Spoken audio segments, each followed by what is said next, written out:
Coucou à toi, je te souhaite la bienvenue sur ma chaîne de tarot intuitive Caribévien. Aujourd'hui, on va faire un tirage pour voir pourquoi tu as tendance à répéter des schémas en fait de relations toxiques.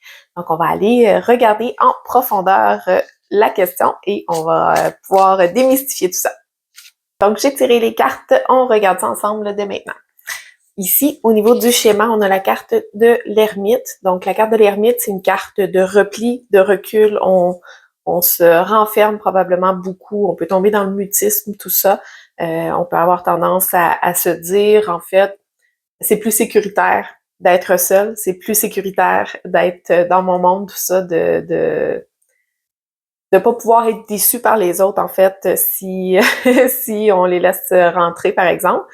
Toutefois, inévitablement, en fait, c'est inévitable, mais pour certains, ils vont très bien vivre la solitude et c'est un choix de vie de poursuivre sa route seule. Toutefois, ce qui arrive bien souvent, c'est que quand on sort de la relation toxique, là, on se met à se sentir justement en mode protection, on prend du recul, tout ça. Mais éventuellement, si effectivement on n'est pas super bien ou que c'est pas un choix de vie d'être seul pour le restant de ses jours, ben à un moment donné, on sent peut-être le besoin justement d'aller chercher une autre personne, de se remettre en couple, d'avoir des projets de vie, tout ça à deux. Et la carte de l'ermite, ça peut être sain comme n'importe quelle carte de tarot, ça peut être positif ou négatif dans le sens où ça peut être bien vécu, ça peut être vécu plus difficilement. Ceci étant dit, c'est comme si elle me parlait un peu de la fin d'une relation toxique, de la période entre les deux et du besoin, en fait, qui revient par la suite de vouloir retourner en couple ici. À côté, on a la carte de l'impératrice. Et la carte de l'impératrice, on le voit ici, là, elle a carrément un ventre avec le monde à l'intérieur, mais on la voit, c'est une femme enceinte. Et étant donné que c'est la carte de la blessure d'origine, ça me fait beaucoup penser à l'idée qu'on était dans le ventre de maman, on était bien, on était à deux, tout ça. Et éventuellement, quand vient l'accouchement, tout ça, on sort de maman, donc il y a une espèce de détachement. Mais il y a aussi un petit peu le sentiment qu'on n'est plus protégé, on n'est plus aussi en sécurité qu'on l'était auparavant. Donc là, on se retrouve un peu seul. On s'entend, là, le bébé n'est pas généralement laissé seul, mais c'est un peu l'effet que ça donne au niveau émotionnel, dans le sens où ici, on était bien, on était à deux, on a le goût de retrouver ça d'une certaine façon. On se dit, on serait en sécurité, on serait bien, on prendrait soin de moi, tout ça, j'aurais tout ce qu'il faut. Et en même temps, bon, au fur et à mesure qu'on fait des expériences, mais là, l'adulte fait comme, OK, ouais, mais là, je me suis retrouvée dans des relations toxiques. Finalement, ça n'a pas eu l'effet escompté. Et finalement, je suis mieux seule. Bref, tu sais, c'est comme une espèce de cycle un peu, un peu tannant. Donc, c'est sûr et certain que ça peut être frustrant, ça peut apporter beaucoup d'émotions difficiles à vivre. Et des relations toxiques, évidemment, c'est ultra important qu'on comprenne la leçon rapidement de ce qui se cache en arrière de ça, pour pouvoir se libérer, pour pouvoir prendre soin de soi, justement, puis tendre à ses blessures et éviter de retomber parce que ça peut devenir très problématique là, au niveau des relations toxiques. Donc, c'est à faire très attention. Donc, on poursuit la lecture.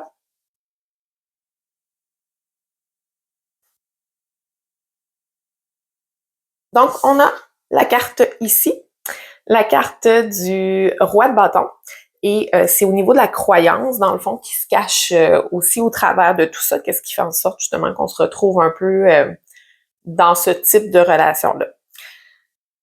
Ici, c'est sûr que si on voit, l'homme est quand même sûr de lui, tout ça, il a le pouvoir, c'est lui qui est capable de pourvoir, par exemple, à la vie de famille, tout ça, de s'occuper, en fait, de ce niveau-là.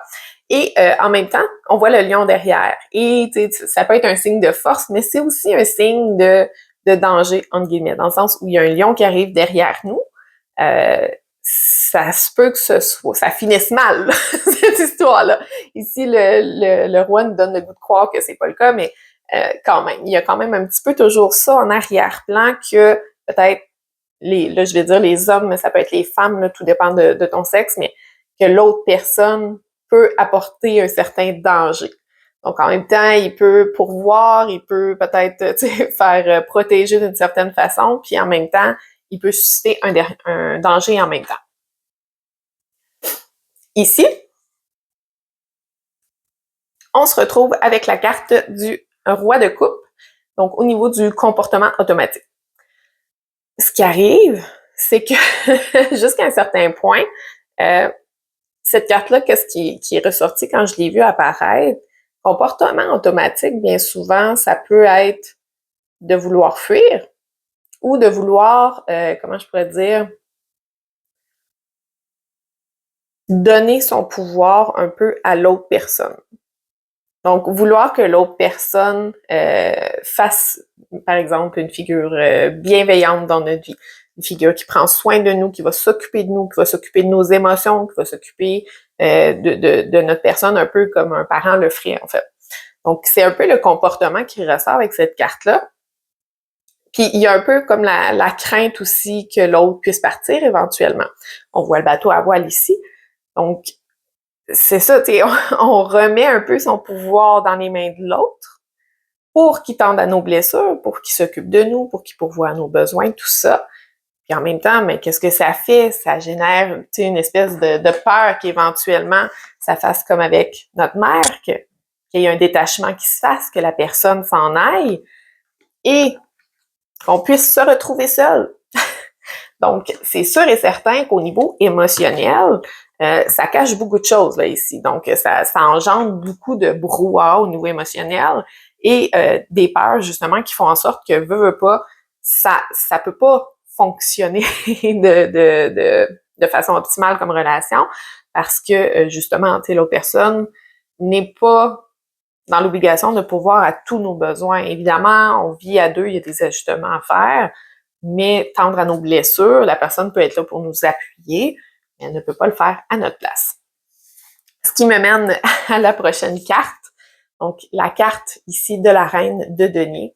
S'il y a bien une reine dans le tarot qui prend vraiment soin, qui va englober, faire du bien, tout ça, apporter des solutions, donner de l'amour, tout ça. Tu sais, elle est là sur tous les niveaux, là, donner des bons conseils. On veut vraiment, tu sais, on voit qu'elle est super confortable sur sa chaise, en connexion, tout ça. Puis ça, c'est le besoin non reconnu dans le tirage ici. Donc, le besoin que justement quelqu'un prenne soin de nous, qu'on puisse, je sais pas moi, continuer, s'épanouir en fait dans une relation, mais en se sentant en sécurité, confortable, que tout soit pris un petit peu en charge ici, mais par une autre personne. Donc, c'est un peu comme ça que je le vois dans dans ce tirage-là, parce qu'on a quand même trois cartes en fait de cours qui sont tous au centre. Tous sur la même ligne. Donc, le roi de bâton, le roi de coupe et la reine de denier. Donc, pour moi, il y a vraiment la question, puis là, tu sais, je dis ça avec plein d'amour dans le sens où c'est pas pour faire culpabiliser personne. Mais quand on vit des relations toxiques, il y a au moins un minimum de part de responsabilité qu'on a là-dedans. Et je parle d'expérience. C'est souvent, c'est justement parce qu'on parle d'une blessure, parce qu'on parle d'une peur, tout ça, puis que ça vient colorer, en fait, notre manière d'interagir, tout ça avec l'autre personne. Ça peut colorer toute la relation. Parfois, on tombe sur une autre personne qui a peut-être plus de traits ou plus de tendances toxiques, mais à quelque part, pourquoi on a été attiré? Pourquoi on a voulu laisser rentrer cette personne-là dans notre vie? Et je sais que des fois, c'est parce on est peut-être considéré trop gentil. Il y a souvent une question de mettre ses limites, tout ça. Donc, pour moi, c'est vraiment pas culpabiliser, mais c'est pour vraiment t'aider à prendre conscience de ce qui se passe pour que les prochaines fois, tu te laisses pas nécessairement tomber dans les mêmes trappes, dans les mêmes pièges. Et même si ça arrive de pas te sentir mal, là, c'est vraiment quelque chose qu'on fait au fil du temps, on avance, on prend un pas à la fois, puis écoute, on fait de notre mieux. Mais c'est sûr et certain que faire des changements dans sa vie, ça part des prises de conscience, ça part de vraiment se regarder en face et regarder qu'est-ce qui marche pas, puis qu'est-ce qu'on peut faire pour le régler. Donc, je poursuis la lecture, mais c'était simplement pour t'expliquer où je m'en vais avec ça. Donc, ce que je regarde par la suite, c'est au niveau des conséquences que tu peux voir sur ta vie. Donc, quand tu tombes dans cette espèce de mode-là, on parle de solitude avec l'ermite, on parle d'une séparation avec la mère qui a pu être difficile. Donc, ça peut être dans son ventre une fois qu'elle a accouché, mais ça peut être plus tard aussi dans la vie. Là, évidemment, ça peut être le père, la mère. Bon, il peut y avoir les deux notions, mais c'est juste pour montrer à quel point on parle de quelque chose qui normalement était sécuritaire, puis que là, on s'est senti peut-être mis à l'écart, rejeté, tout ça, abandonné en fait. Et là, on essaie de bâtir nos relations là-dessus en espérant que l'autre personne vienne combler ce manque-là, cette difficulté-là qu'on a vécu à l'intérieur. C'est super important de le prendre en considération. Et là, quand je regarde la conséquence, qu'est-ce qui arrive dans ta vie par la suite? Ben là, c'est ça, inévitablement, à un moment donné dans ta relation, là, tu tombes, tu sais, ça peut être beau au début, là, c'est sûr et certain que si on tombe dans une relation amoureuse, bien souvent, il y a des beaux côtés au début, mais on tombe dans une espèce de puits sans fond, éventuellement, de pensée. Il y a eu un déclencheur, par exemple, je sais pas moi, on peut s'être obstiné sur un sujet ou la personne peut simplement avoir prévu, on va dire, un déplacement, on voyait un bateau tantôt, puis là, ça part. Notre monde intérieur, là, là, ça se met à tourner dans notre tête, on voit toutes sortes de pensées, tout ça, puis ça peut aller loin, nos pensées, là. Puis nos pensées, c'est vraiment ça qui va dicter notre manière d'agir, de réagir, de ressentir, après ça, d'agir puis de créer notre réalité, en fait. Donc, c'est ultra important. Fait que là, quand ça part, là, c'est pas facile. Puis je comprends, parce que c'est vrai que c'est pas facile à gérer, les pensées vraiment intrusives, tout ça. Et là, on se met à élaborer plein de scénarios. Oui, mais là, s'il revient pas. Oui, mais là, dans le fond, il veut pas prendre soin de moi comme je le voudrais. Dans le fond, je vais encore me retrouver seule. Tu sais, il y a vraiment plein de problèmes comme ça où, tu sais, c'est un danger, dans le fond, s'il veut pas prendre soin de moi, ben en réalité, c'est parce qu'il m'aime pas. Donc là, ça crée un paquet de difficultés derrière. Et évidemment, ça aide pas, justement, pour la relation. Parce que là, inévitablement, l'autre personne, à un moment donné, elle va avoir tendance aussi à prendre ses distances, avoir besoin de réfléchir, à essayer de comprendre qu'est-ce qui fonctionne pas. Et là, ça vient nourrir justement ce sentiment d'abandon, c'est ce discours mental qui continue. Et bon, évidemment, tu vois bien que ça finit pas super bien. Donc, en général, ce qui arrive, c'est qu'il y a une rupture. On se retrouve à nouveau toute seule dans nos choses. Ça se peut qu'il y ait une période de bien-être dans le sens où, après une séparation, quand c'est douloureux, tout ça, il va y avoir une période où on est plus en recul, on prend soin de soi, puis éventuellement, on se sent peut-être un peu mieux. Mais si on prend pas soin de ce besoin-là qu'on a pour soi-même, ben là, on a la pulsion de retourner vers une autre personne éventuellement. On a besoin. On sent qu'il manque quelque chose. Donc, on retourne vers un homme. Puis, on sait qu'il y a du danger de la partie qui s'éloigne, tout ça. On sait que ça peut être compliqué, tout ça. Mais en même temps, oui, mais le besoin est là, donc je vais le chercher. Donc, c'est sûr et certain qu'à quelque part, avec la carte qu'on a comme conseil ici, le 3 de bâton, on voit le personnage est seul. Le personnage est seul ici. Puis, c'est à quelque part, il y a vraiment une notion de croissance, une notion d'agir selon, justement, pour aider sa croissance, pour favoriser son développement, pour s'aider justement à avoir un avenir peut-être meilleur par la suite, sans reproduire toujours le même schéma. Et ici, c'est une carte de bâton, c'est des cartes d'action. Donc, les cartes d'action, là, c'est des cartes, justement, on doit pas juste réfléchir à ces propos-là, on doit aussi mettre des choses en action. Donc, toi, là, à tous les jours, qu'est-ce que tu fais pour prendre soin de toi? Est-ce que tu es à l'écoute de tes émotions? Est-ce que tu es à l'écoute de tes besoins? Est-ce que, quand tu as un besoin, est-ce que tu l'honores ou tu décides, en fait, de laisser ça à quelqu'un d'autre, par exemple? Donc, c'est un peu des questions qu'on a à se poser, mais aussi à agir au quotidien. Fait que, tu sais, quand tu te sens émotionnellement fragile, c'est pas qu'on peut pas jamais avoir de soutien, on peut en avoir, mais est-ce que toi, tu prends, de un, une responsabilité face à tes émotions? Est-ce que toi, tu prends le temps d'aller faire le travail intérieur? Est-ce que tu regardes tout ça? Donc, c'est un peu ce qui ressort avec cette carte-là. Donc, on va aller regarder quelle est la solution, en fait, parce que c'était une carte conseil, mais je vais aller voir si on peut avoir une carte encore plus claire au niveau solution. Donc, au niveau de la carte de solution, on a ici le valet de denier. Donc, le valet de denier, c'est de le voir vraiment comme un apprentissage, de le voir comme, justement, tu sais, on connaît pas beaucoup quelque chose, par exemple, justement, les relations toxiques, ben, on va aller en apprendre plus. On va aller vraiment faire des recherches, par exemple, sur le sujet. C'est des choses qu'on va pouvoir mettre en application dans notre vie de tous les jours. Donc, par exemple, je sais pas moi, si toutefois tu avais des difficultés justement en relation, puis à un moment donné, tu tombes dans ce tourbillon-là, mais c'est sûr et certain qu'il y a des solutions pratiques pour t'aider à gérer ça. Donc, que ce soit d'écrire, faire du journaling, tout ça, pour faciliter peut-être la remise en question de certaines pensées.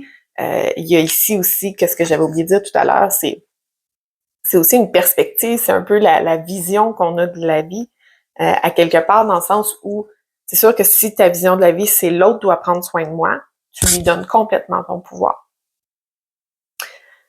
Et c'est pas d'avoir un over-contrôle sur la vie, mais c'est sûr et certain que personne ne te connaît mieux que toi-même.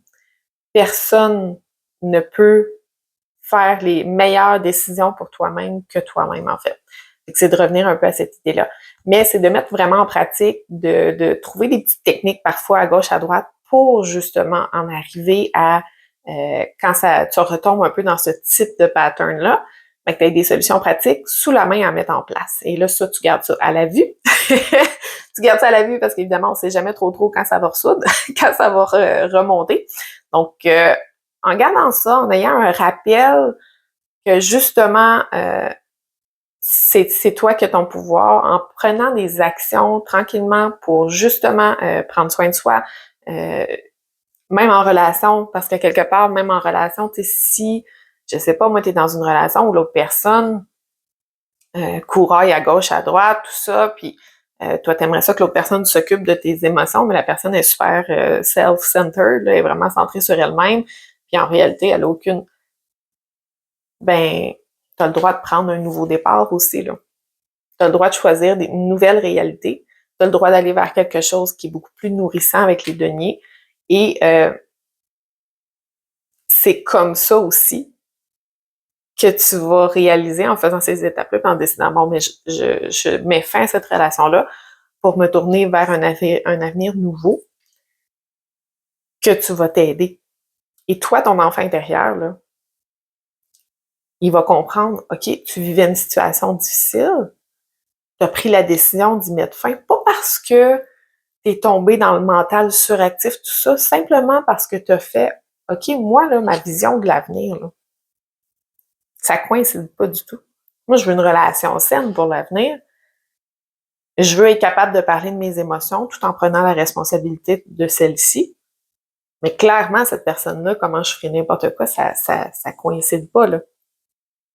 À chaque fois que tu prends des décisions comme ça va nourrir ton enfant intérieur. Ça va te montrer au petit toi à l'intérieur qui s'est senti abandonné qu'il ne le sera plus. Et là, oui, on peut retourner célibataire, mais on ne retourne pas célibataire en laissant ça de côté. On retourne célibataire en prenant ses responsabilités, en faisant, OK, ça, c'est à moi de gérer ces émotions-là. C'est à moi de me faire du bien, de prendre soin de moi. Éventuellement, quand je serai suffisamment bien et que je voudrais pour des projets comme un retourner en couple, ça sera le temps quand ça sera le temps. Mais d'ici là, je ne fais pas que me séparer dans une crise pour retourner seule et laisser ça en plan jusqu'à ce que la pulsion se fasse ressentir, de retourner encore en couple avec quelqu'un pour justement retrouver ce sentiment de bien-être-là. C'est à toi de le fournir à toi-même. Donc, c'est ce que j'avais comme lecture pour toi aujourd'hui au niveau de pourquoi tu vis des relations toxiques, tout ça, qu'est-ce qu'il y a à faire. Si toutefois tu aimerais avoir une lecture vraiment personnalisée, évidemment, c'est un tirage plus général, mais ça, je crois que ça va parler à beaucoup de gens. Donc, si tu aimerais une lecture personnalisée, ben ça va me faire plaisir de faire ça pour toi. Donc, tu peux simplement écrire en commentaire ou aller sur mon site web pour réserver ta place, donc à www.caribévien.com. Et en attendant, ben écoute, je te souhaite le meilleur pour la suite. prends soin de toi, prends soin de ton enfant intérieur. Les valets, c'est aussi à quelque part l'enfant plus jeune, tout ça, donc prends-en soin. C'est toi, en fait, qui a cette importance-là. Tu dois trouver que tu as cette importance-là à tes yeux, tu dois te donner cette importance-là. Tu dois agir comme le père, comme la mère bienveillante envers toi-même parce que t'es la meilleure personne pour le faire. Donc, continue bon travail, ton cheminement. Je te dis à très bientôt et je te donne des gros bisous. Ciao!